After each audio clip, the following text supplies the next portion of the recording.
내용을 읽기 전에 이 시편 55편은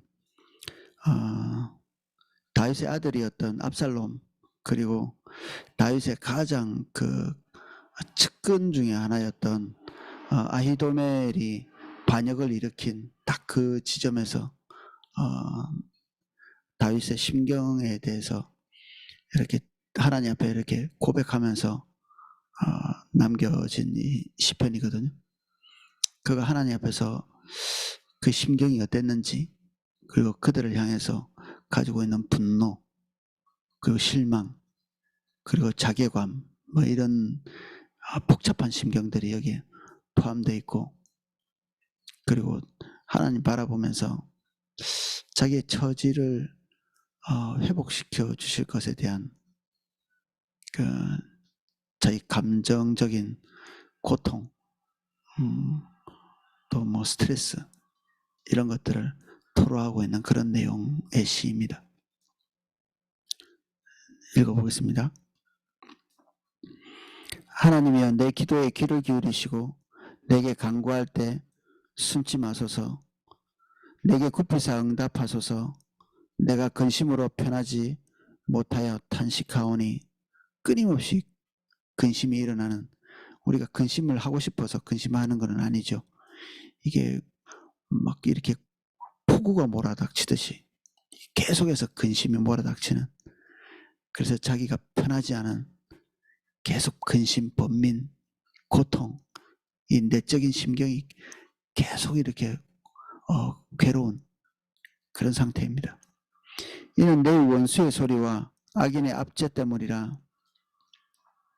그들이 죄악을 내게 더하며 노하여 나를 핍박하나이다.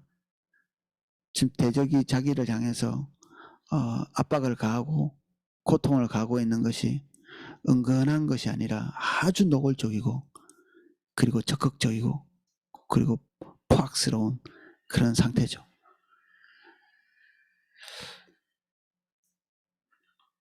내 마음이 내 속에서 심히 아파하여 사망의 위험이 내게 이르렀도다. 두려움과 떨림이 내게 이르고 공포가 나를 덮었도다. 이 다윗에게 압박을 가하고 있는 사람은 누구보다도 다윗을 잘 알고 있는 사람이죠. 압살롬 같은 경우에는 아버지에게 반역을 일으키기 위해서 오랜 시간 동안 계획하고 있었거든요. 백성들의 마음을 훔쳤다는 그 표현이 압살롬의 표현인데, 그가 아버지께 찾아온 그 백성들을 가로채가지고 입을 맞추고 친절을 베풀고, 이런 행동들이 굉장히 계획된, 어느 날 화가 나서 불쑥 뭔가 실수를 하거나, 그리고 막 소리 지르고 싸우거나 뭐 이런 종류의 것이 아니라 마음의 깊은 미움과 앙심, 이걸 품고 아버지를 살해하고 죽이고 그 자리를 차지하려고 하는 그런 계획들을 오랫동안 준비해 온 거죠. 그리고 그것을 성공하기 위해서 치밀한 계획들을 세워가는. 근데 이것을 도운 사람이 아히도멜입니다. 아히도멜은 그 다윗의 고비고비마다 그 적절한 모략을 가르쳐줬고 진심 어린 조언을 했던 사람, 그리고 철떡같이 믿는다는 표현처럼 다윗은 아히도멜을 정말 철떡같이 믿고 그가 조언해주는 모든 것들을 실행에 옮기는 그런 관계였죠. 그래서 더 무섭고 두렵고, 아예 모르는 대적 같으면 자기가 어떤 행동을 할 때 노출이 잘 안 되겠죠. 그런데 이 두 사람은 다윗이 무슨 생각을 하는지, 이럴 때 어떻게 행동하는지, 저렇게 할 때 어떤 행동을 할 건지 이렇게 그냥 손바닥 보듯이 다 알고 있는 거죠. 다윗의 생각, 다윗보다 훨씬 똑똑한 사람이기 때문에 아히도멜은. 그래서 만약에 아히도멜이 계획한 대로 모든 것이 순조롭게 됐다면 다윗은 여기서 인생이 끝났을 것입니다. 하나님께서 개입하시면서 아히도멜의 계획이 채택되지 않아서 이후로 정권을 계속 유지할 수 있었고 생명을 부지할 수 있었죠. 근데 제가 볼 때는 생명을 부지한 게 축복이었을까 싶기도 하고 정권을 유지한 것이 축복이었을까 싶기도 한. 왜냐하면 이 뒤에 끊임없이 다윗이 죽는 것보다 못한 삶을 계속 살거든요. 계속. 정권의 위험은 계속 받고 두려울 일은 계속하고 쿠데타는 계속 일어나고.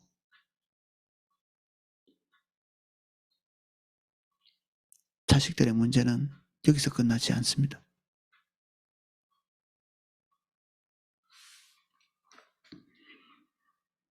너무너무 마음이 힘들기 때문에 나는 말하기를 만일 내게 비둘기같이 날개가 있다면 날아가서 편히 쉬리로다.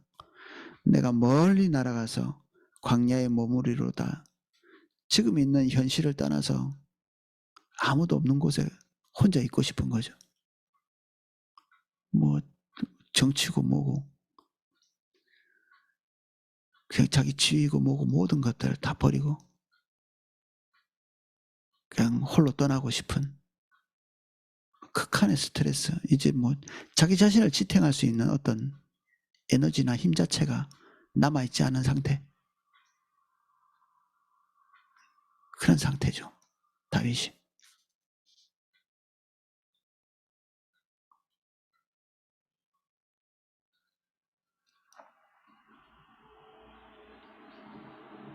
내가 나의 피난처로 속히 날아가서 폭풍과 강풍을 피하리라 하였도다. 너무나 맹렬한 상황이기 때문에 이걸 어떻게 해볼 여지가 없는. 내가 성내에서 강포와 분쟁을 보았사오니 주여 그들을 멸하소서. 그들의 혀를 잘라버리소서. 그 다윗을 압박하는 그 쿠데타가 지금 현재로는 조용히 일어나고 있지 않고 아주 노골적으로 그리고 적극적으로 다윗의 정권을 타도하는 백성 전체가 다윗을 대적하고 있는 그런 상황이거든요. 백성 전체. 그리고 그것을 주도하고 있는 사람이 자기 자식이죠. 그래도 늘 흐뭇하게 바라봤던 내 아들 너무 잘생겼고 내 아들 너무 똑똑하고 내 아들 같은 애가 있나 그렇게 생각했던 자식이 지금 자기 자신을 죽이겠다고 그리고 자기와 가장 가까웠던 신하와 결탁해서 이런 상황을 만들어 놓고 있잖아요. 그리고 한때는 자기가 목숨을 걸고 백성을 구한다고 뛰어다녔죠. 전장에서. 그 하나님이 다스리도록 한 그 백성들이 지금 현재로는 일치단결해서 압살롬 편에 돌아가서 다윗을 붕괴시킬 지지 세력이 된 거죠.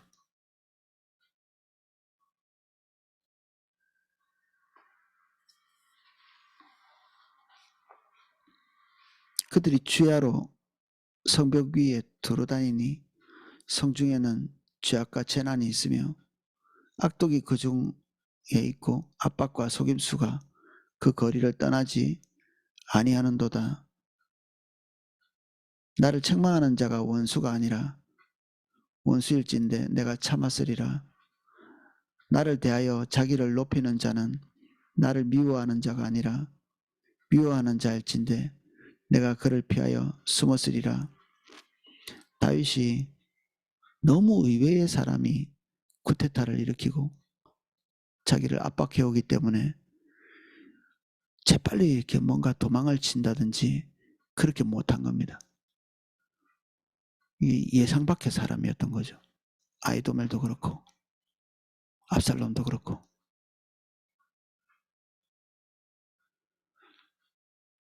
뭐 자식한테 나쁜 소리 한번 해본 적 없는 그런 자식이었다고 성경에 기록되어 있거든요.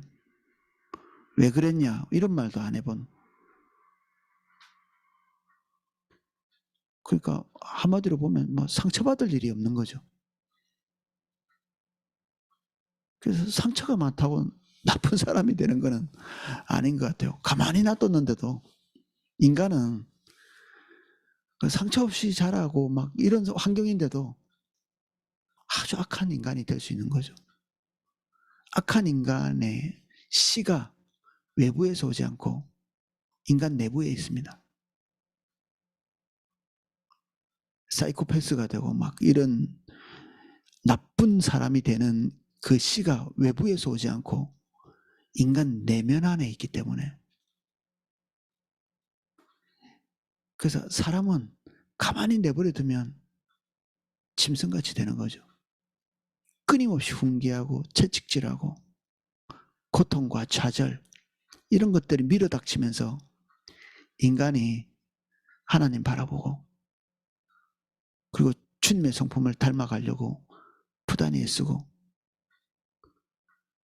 그래서 단 것이 인간을 아름답게 만드는 것이 아니라 쓴 것이 인간을 아름답게 만듭니다. 이 인생이.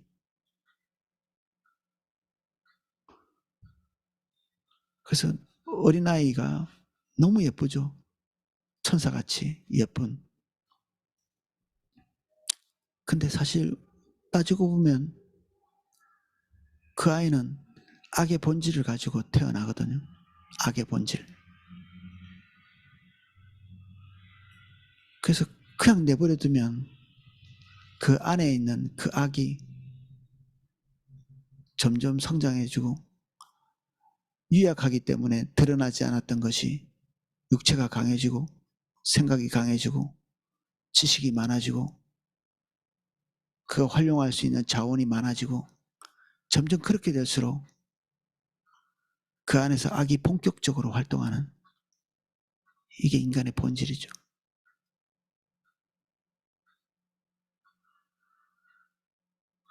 그래서 하나님께서 우리에게 자녀에 대해서 끊임없이 질책하고 때로는 채찍질하고 요구하고 그렇게 요구하시는 겁니다. 사랑은 진리를 벗어나면 사랑이 아니게 됩니다. 우리 안에는 사랑이 없습니다. 우리가 오해하고 있는데 우리는 누구를 사랑하지 못합니다.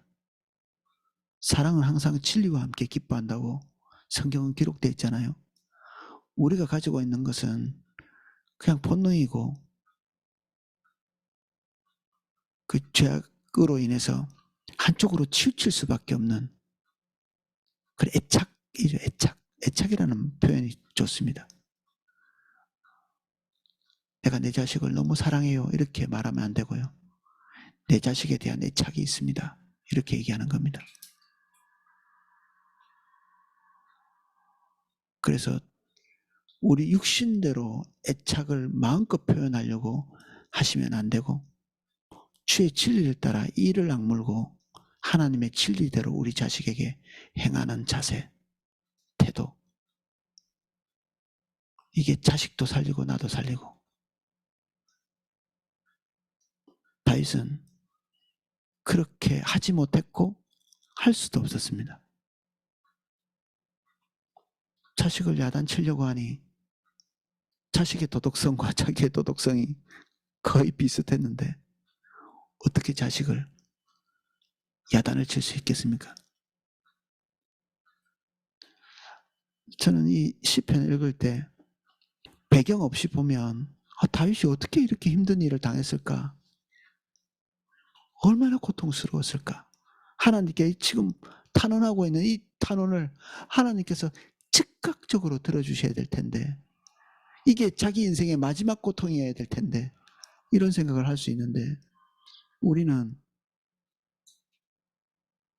이미 다윗이 어떤 존재인지를 알고 있잖아요. 다윗이 행한 일을 우리는 독자로서 하나님의 위치에서 이렇게 볼 수 있는 그런 시점이잖아요, 우리가. 아히도멜이 나쁜 놈이죠. 이 자기 지도자를 이렇게 반역하고 얼마나 믿었는데. 근데 입장을 한번 이렇게 바꿔서 아히도멜의 입장에서 한번 이렇게 생각해 보면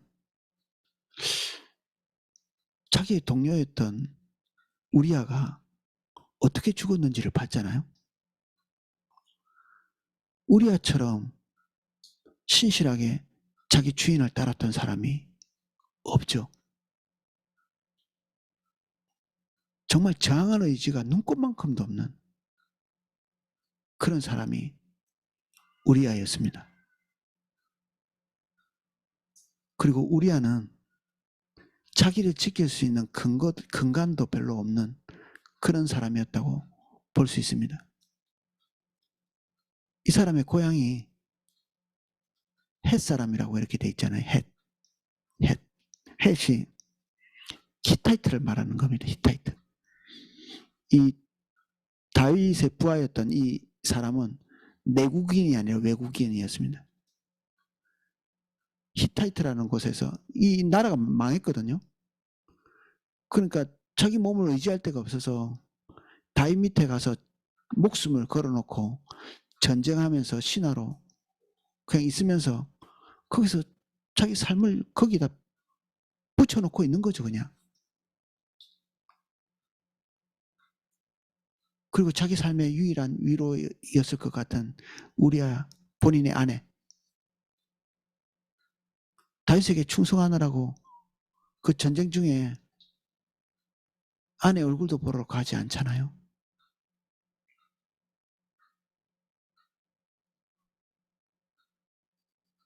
다윗이 그런 사람을 자기 부하들을 시켜서 죽이게 하죠. 자기를 위해서 충성하고 하나님의 나라를 위해서 충성한 이 외국인이 자기를 위해서 충성하고 있는 딱 그 순간에 이게 게으르게 이게 다윗의 명령을 어기고 자기 일을 도모하고 있는 그런 때가 아니고 목숨을 걸어놓고 다윗에게 충성하고 있는 그 시점에 다윗은 그 신하의 부하의 아내를 성적인 그 도구로 삼았죠. 아히도멜이 그걸 봤겠죠.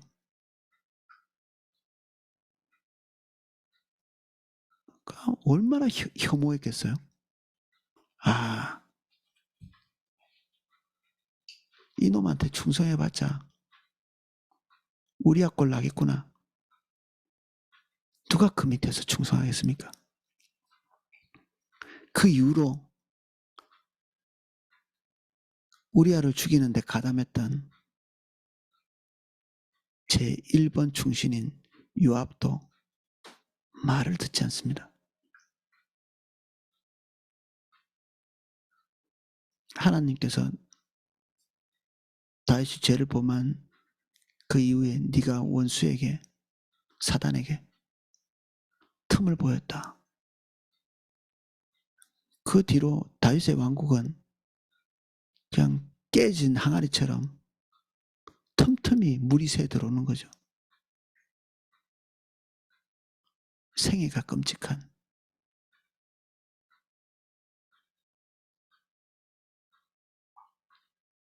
남의 가정을 쑥대밭으로 만들어 놓고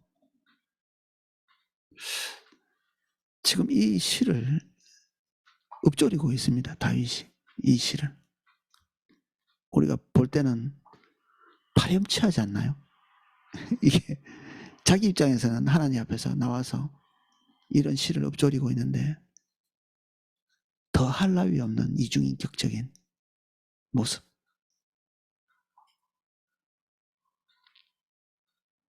지금 그가 하나님께 얘기하고 있는 거는 너무 억울합니다. 내가 믿었던 사람한테 이렇게 당하고 있습니다. 이 얘기를 하고 있는데 지금 누가 할 소리가 아니죠. 지금 다윗이 할 소리가 아닌 겁니다. 그래서 시편에 이것이 남아있는 게 화면에서는 우리가 하나님 앞에 다윗이 어떻게 서 있는가 뭐 그런 것들을 우리가 배워야 될 것 같은데 또 화면에서 보면 이 더할 나위 없이 쓰고 고통스러운 이 노래의 그 근간 속에 다윗 본인의 죄악이 숨어 있는 거죠.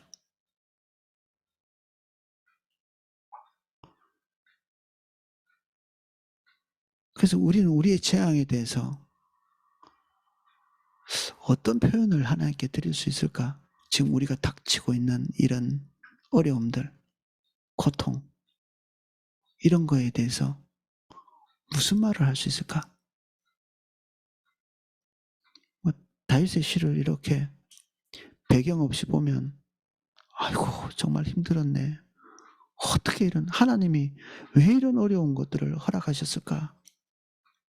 같이 가슴을 칠 수 있을 건데 우리가 이 배경 속에 들어가서 다윗을 볼 때는 참 자업자득이다. 싸다 싸. 이 정도도. 그리고 이게 마지막 고통이면 잠잠히 이제 끝났구나. 겨우 이제 끝났구나. 근데 이 시의 이 피눈물 나는 이 시가 자기 인생의 끝도 아닙니다. 아직도 더 피눈물 흘릴 게 남아 있습니다. 그래서 권력을 가진다는 것, 하나님이 우리에게 뭔가를 맡기셨다는 것이 그만큼 두려운 것입니다. 무서운 거죠. 우린 더 많이 가지고 더 위로 올라가고 더 큰 영향력을 가지고 싶어 하지만 그것은 대단히 무서운 일입니다. 거기에는 무겁고 막중한 책임이 있기 때문에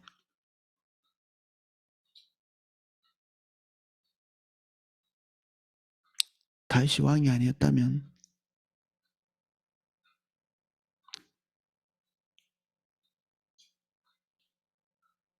뭐 인생이 이 정도까지 고통 속에 들어가지는 않았을 건데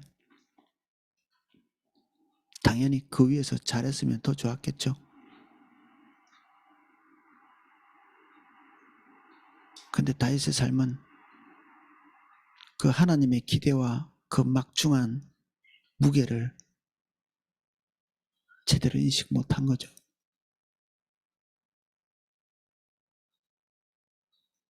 그래서 주님이 맡기신 것을 자기 정욕대로 쓰고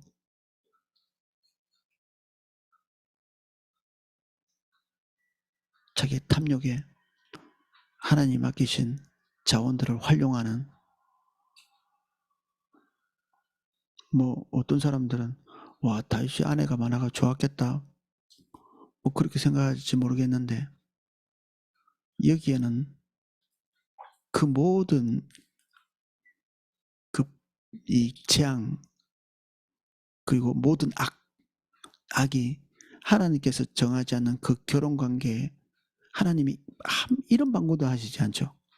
그에 대해서 네가 왜 그렇게 아내를 많이 뒀느냐. 왕은 분명히 아내를 많이 두지 말라고 얘기했는데 왜 그렇게 했느냐라고 이런 방구 안 하시거든요. 성경에는 이미 그런 부분에 대해서 말하고 있지만 그리고 다윗에게 하나님께서 그 부분을 대고 정죄하고 계시지 않는데 지금 벌어진 이 다윗의 자식들 사이에 피비린내 나는 일이 지금 여기가 끝이 아닌데 이런 일들이 일어나는 것들을 목격할 수밖에 없는 가정의 구조죠. 일부 다처가. 다윗에게 일어난 이 참혹한 이 인생의 일들은 하나의 악으로 말미암아 된 것이 아닙니다. 여러 가지 악이, 그리고 그 악들이 미처 하나님께서 책망하는 것이 우리의 성경에서는 보여지지 않음에도 불구하고 그 모든 악이라고 하는 이 토양 속에 뿌리를 깊이 내리고 그 악의 열매가 인생에 맺히는 거죠. 인생의 열매가.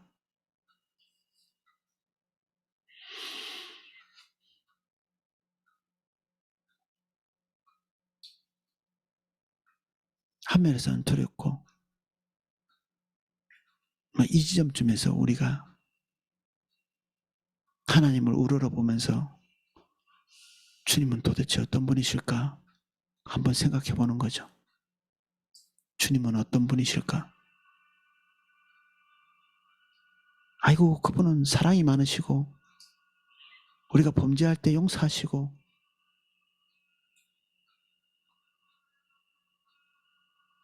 우리가 알고 있는 하나님은 진짜 하나님이신가? 우리가 알고 있는 하나님이 진짜 하나님의 전부인가?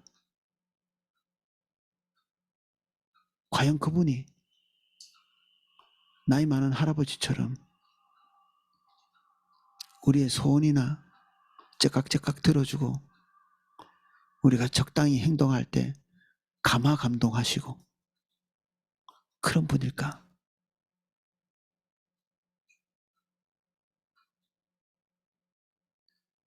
다윗에게 있어서 하나님의 존재, 시편 23편에 여호와는 나의 목자시니 그런 노래를 부르기도 했지만 인생의 말년에 그가 하나님을 바라볼 때 그가 알고 있는 하나님과 골리앗과의 싸움에서 골리앗 때려 눕히고 많은 국민들의 그 대스타가 됐을 때 알고 있었던 하나님 아마 굉장히 다를 것입니다.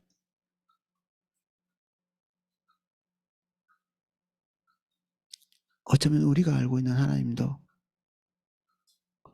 골리앗을 때려 눕힐 때 그때 배웠던 하나님일 수도 있겠죠. 지금 다윗은 그때 그 하나님 외에 다른 하나님을 보는 길로 가고 있습니다. 그가 예측하지 못했던, 그리고 미처 상상할 수도 없었던 하나님의 모습들,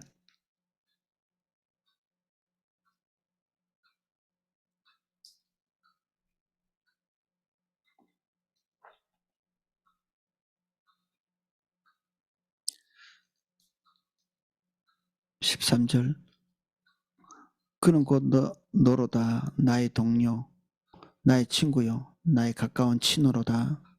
아이도멜이죠. 우리가 같이 재미있게 의논하며 무리와 함께하여 하나님의 집안에서 다녔도다.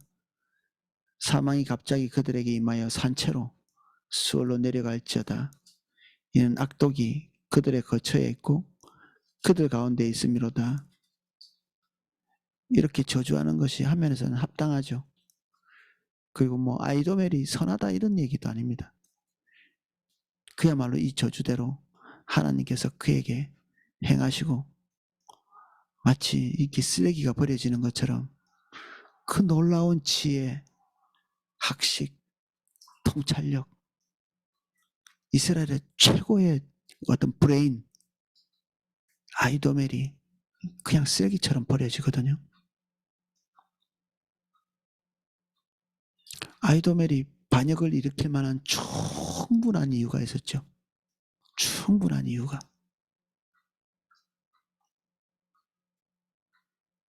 근데 그 뒤에 하나님의 지지가 없습니다.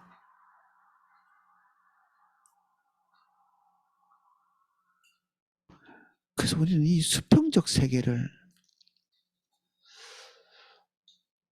좀 불신할 필요가 있습니다. 수평적 이 세계, 우리가 처하고 있는, 우리는 지금 수평적 세계에 살잖아요. 사람과 사람 사이 유능한 사람이 잘 되고 겉으로 볼 때 굉장히 의롭고 그리고 때로는 가깝고 멀고 그리고 뭐 관계에 의존해 가지고 사회생활 잘하려면 뭐 이래야 되고 저래야 되고 그리고 빽이 좋아야 되고 뭐 이런 것들, 이게 다 수평적 세계잖아요. 근데 사람들이 그렇게 이해하고 있는 것처럼 그런 수평적 세계의 원리대로 돌아가느냐?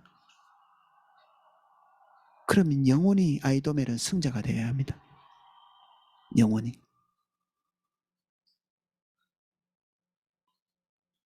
승자가 되지 못하죠. 압살롬, 백성들의 전적 지지를 받는 사람, 종말이 좋지 않습니다.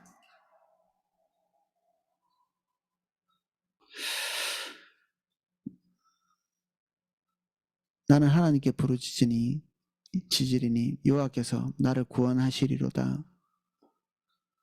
이 기도도 하나님께서 들으시죠. 어쨌든 이 고통 속에서 구원하십니다. 저녁과 아침과 정오에 내가 근심하여 탄식하리니 여호와께서 내 소리를 들으시리로다. 나를 대적하는 자가 많다니 나를 치는 전쟁에서 그가 내 생명을 구원하사 평안하게 하셨도다. 어떤 주석에서는 나를 대적하는 자가 많다, 이게 아이도멜의 편에 서 있는 사람들이라고 이렇게 얘기되어 있는데, 여기 보면 과거형으로 돼 있잖아요. 평안하게 하셨도다. 그래서 제가 주석을 다 찾아보진 않았지만 제가 본 주석대로 아마 해석하기는 좀 어려울 것 같고, 이게 과거에 자기를 구원했던 그 전쟁터에서 하나님께서 대적들을 물리치시고 그런 것처럼 이미 과거에 자기가 경험했던 하나님과의 관계 안에서 승리의 순간을 지금 추억하고 있는 거죠. 하나님이랑 좋았던 때. 지금 이 시기도 그렇게 좀 해결해 주시기를 기대하는 기대가 있는 거죠. 우리는 그럴 수밖에 없죠. 그때와 지금이 같다는 생각도 해볼 수 있겠죠. 옛날에 내가 하나님이랑 되게 좋았는데 지금 이 순간도 비슷한 어려움이니까 하나님 나를 구원해 주시기를. 그때 깔끔한 승리를 주셨는데 지금도 깔끔한 승리를, 전화위복을 주시기를. 근데 이 사건은 깔끔한 승리로 끝나지 않습니다.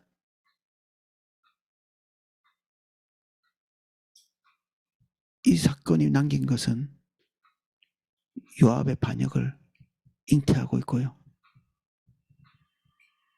자기가 끔찍히 사랑했던 압살롬이 살해당하는 그런 현장에 있죠. 우리는 이 반역을 일으켰던 압살롬이 죽을 때 다윗이 했던 태도를 알고 있습니다. 압살롬아, 압살롬아, 내 아들아, 내 아들아.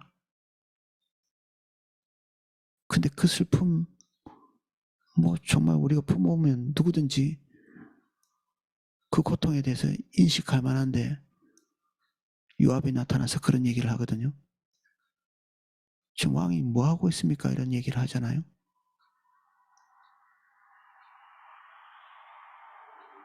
마음껏 부모로서 슬퍼하지도 못합니다. 가슴에 묻어야 되죠. 요압 때문에.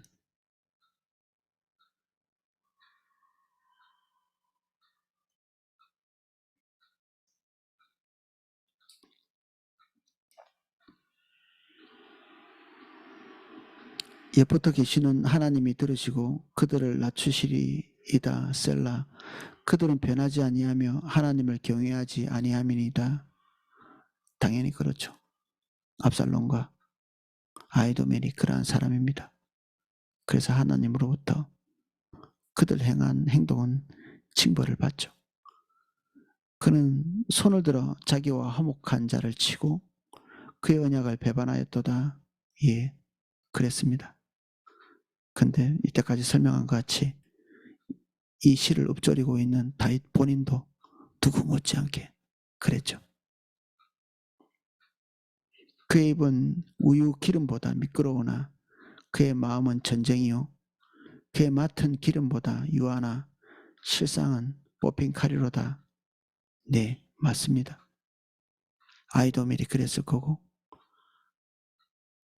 반역을 준비하고 있는 그 시간에도 온갖 아부를 다 했었겠죠. 근데 다윗 본인도 똑같았습니다. 아이고 네가 전쟁에서 고생이 많다. 그냥 입술에 미끈미끈하게 우리아에게 그렇게 얘기했겠죠. 고생하니까 집에 가서 좀 쉬었다가 가라. 그때 다윗이 계획했던 것은 어떻게 하면 이놈을 죽이지? 내가 저놈 아내를 겁탈했는데 어떻게 좀 숨기지? 이런 교활하고 악한 딱 그대로 지금 아이도멜이 하고 있는 거죠. 그가 이 입조리고 있는 이 그 대적을 향한 이 노래는 어제 본인이 했던 행동이죠. 어제.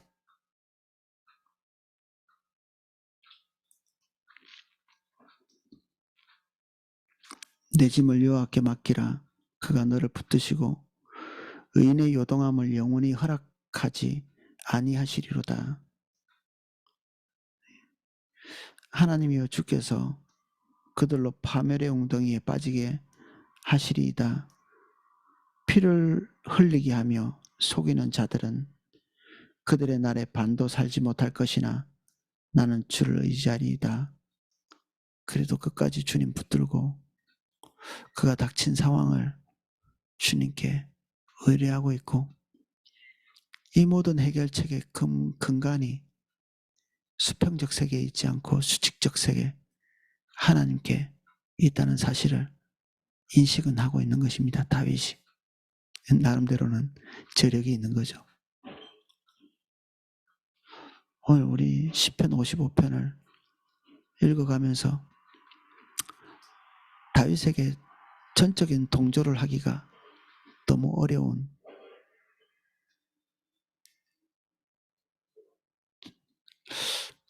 읽으면서도 좀 복잡했습니다. 머리가 마치 저 개인의 삶 같기도 하고 우리의 삶 같기도 하고 어려워요 힘들어요 하는 우리 성도님 한 분 한 분의 삶의 뒷배경 저는 아무것도 모르죠. 어떨 때는 제 눈에는 최소한 그렇습니다. 더할 나위 없이 착하시고 더할 나위 없이 신실한 이분들의 삶에 왜 이렇게 끊임없이 고통은 반복되는 것일까?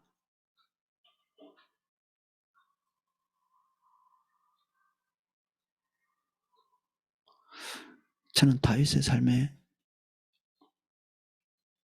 아주 복잡한 마음이 일어납니다. 다윗의 삶 그리고 다윗의 이 노래 하나님 앞에서 뭐 거짓말 하진 않았겠죠. 자기 중심에서 나오는 대로 다 쏟아낸 이 노래 속에 있는 다윗의 과거와 미래, 현재 이것을 보고 그 위에 계신 하나님을 바라보면서 한면에선 두렵고 하나님을 경외하게 되고 그래도 우리가 딴 데 갈 수 없는 결국 하나님께 다시 돌아갈 수밖에 없는 우리의 처지 뭐 이런 복잡한 생각이 듭니다. 오늘은 여기까지 살펴보겠습니다.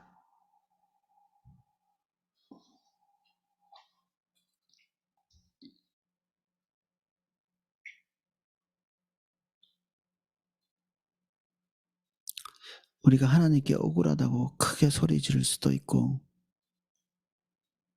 내 삶이 왜 이렇습니까? 라고 항변할 수도 있지만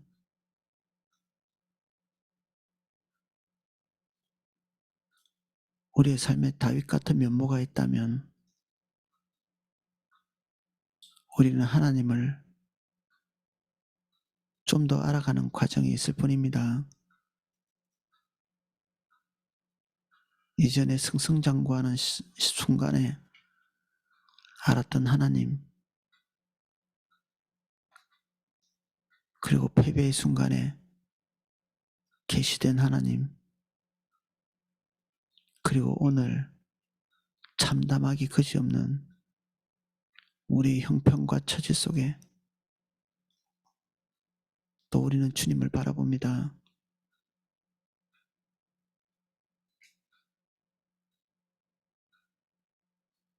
주님 앞에는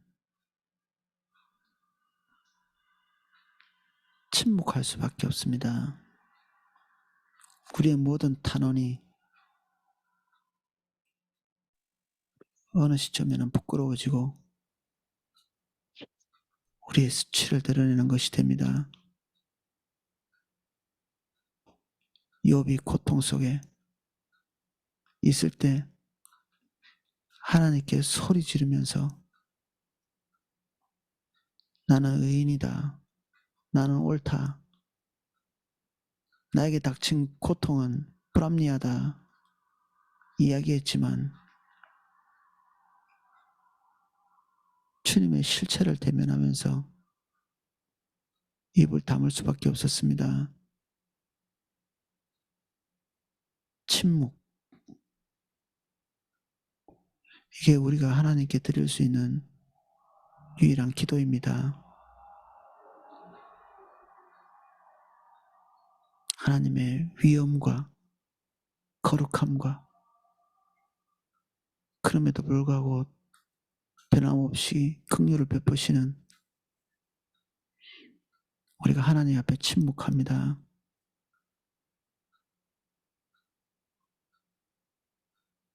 두렵고 떨림으로 오늘도 주님과 동행하게 해주십시오. 유일하게 찬양받고 유일하게 경배를 받으시며 유일하게 칭송받으실 분 하나님뿐이십니다.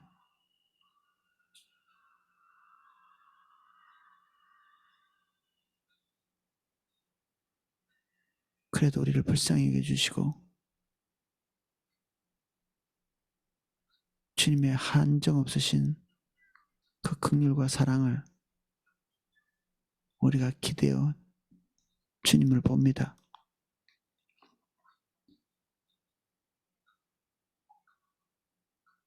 이러한 상황이라도 우리를 포기하지 아니하시는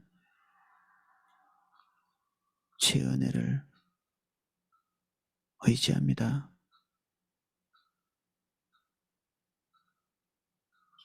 예수님 이름으로 기도합니다. 아멘.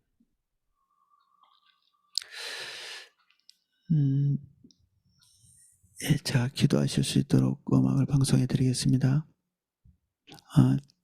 오늘부터 또 우리 주일학교 NWWC 있습니다. 아마 기도 사역자들이 좀 부족한 것 같습니다.